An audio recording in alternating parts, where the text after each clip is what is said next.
شقیق بن ابراہیم بیان کرتے ہیں مخلوق کے اندر توفیق کا دروازہ بند ہوتا ہے تو 6 گناہوں کی وجہ سے۔ نمبر 1 اشتغالہم بالنعمہ عن شکرہا، اللہ تعالیٰ نے جب کسی کو نعمت دی ہوتی ہے تو حق تو یہ ہے کہ نعمت تو اس نے دی، اس کا شکر ادا کرے۔ شکر ادا کرنے کا معنی کیا ہے؟ زبان سے کہے الحمدللہ الذی بنعمتی تتم الصالحات، اللہ یہ تیری توفیق سے ہو سکا۔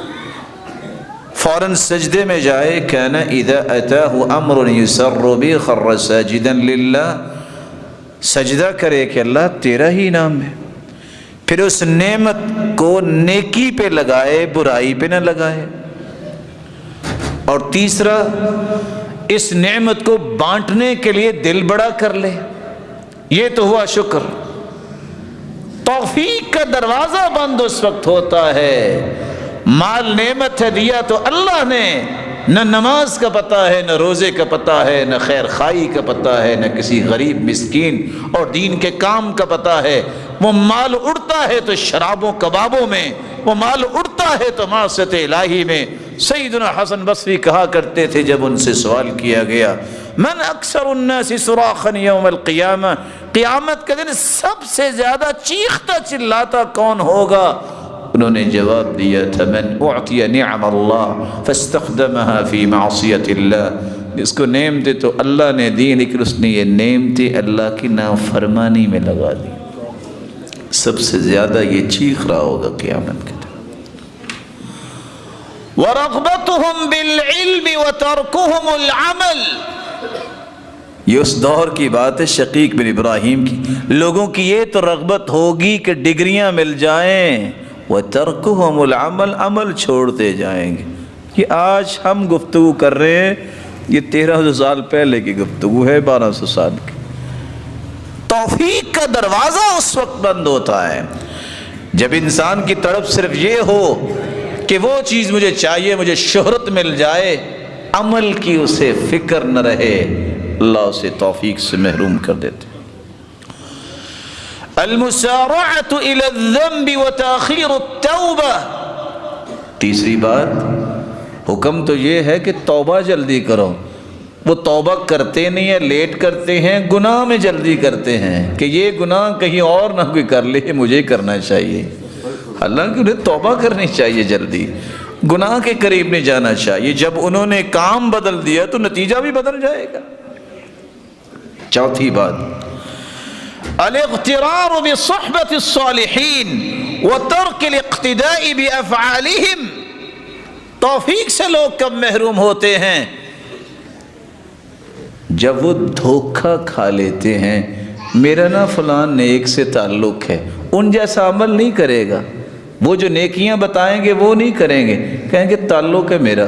پہلے زمانے میں لوگ جاتے تو لوگ کہتے میں نے حدیث کی یہ کتاب پڑھی ہے، یہ میرے استاد نے میرے بارے میں دعائیں لکھی ہیں۔ اب کسی کے گھر جاؤ وہ 2-4 البم لے کے آ جائے گا، یہ میں فلاں کے ساتھ کھڑا ہوں، یہ میں فلاں کے ساتھ کھڑا ہوں، یہ فلاں کے ساتھ۔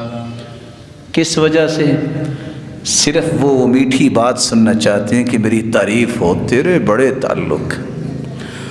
اور آج یہ مصیبت اتنی بڑھ گئی، یہ سیلفیاں لینے کی، بیت اللہ جیسے اس معزز گھر میں بھی جھوٹ بولنے سے باز نہیں آتے۔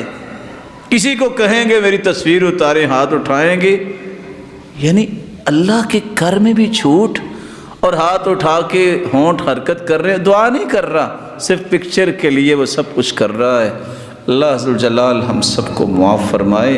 اس قدر نیچ حرکتیں ہیں کہ انسان کو خود سوچ کے شرم آتی ہے کہ میں کس کام پہ لگا ہوا ہوں۔ بیت اللہ میں وہاں دعائیں کرو، وہاں سجدے کرو، اللہ سے گڑ گڑا کے مانگو، اپنے لیے، اپنے گھر والوں کے لیے، والدین کے لیے، رشتہ داروں کے لیے، امت اسلامیہ کے لیے، وہاں یہ کام کرنے۔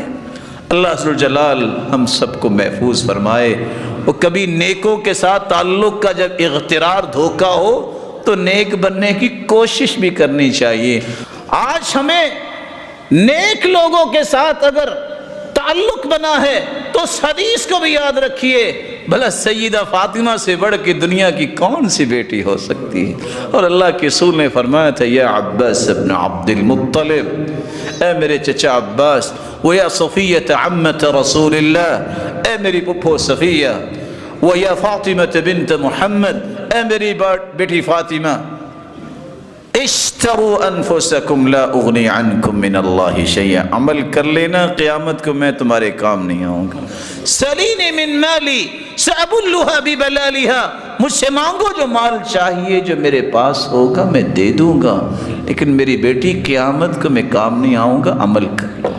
کس کی میں بات کر رہا ہوں؟ سیدۃ نساء اہل الجنہ، جو جنت میں عورتوں کی سردار ہوگی۔ شقیق بن ابراہیم فرماتے ہیں پانچواں طریقہ جس سے انسان توفیق سے محروم ہوتا ہے، ادبار الدنیا عنہم وہم یتبعونہا، دنیا جو ہے وہ تو دوڑتی ہے، یہ دنیا کے پیچھے دوڑتا ہے۔ ہونا یہ چاہیے کہ دنیا اس کے پیچھے دوڑے، یہ دنیا کے پیچھے دوڑتا نظر آتا ہے، اللہ پھر اسے اپنی توفیق سے محروم کر دیتے ہیں۔ اقبال الآخرہ علیہم وہم معرضون عنہا، دین اور آخرت کے مسائل تو ان کے سامنے واضح ہیں، قرآن بھی آگے حدیث بھی آئی، یہ اس سے منہ موڑتے ہیں اور اس کی طرف توجہ دیتے ہیں جس نے قیامت کو کام نہیں آنا۔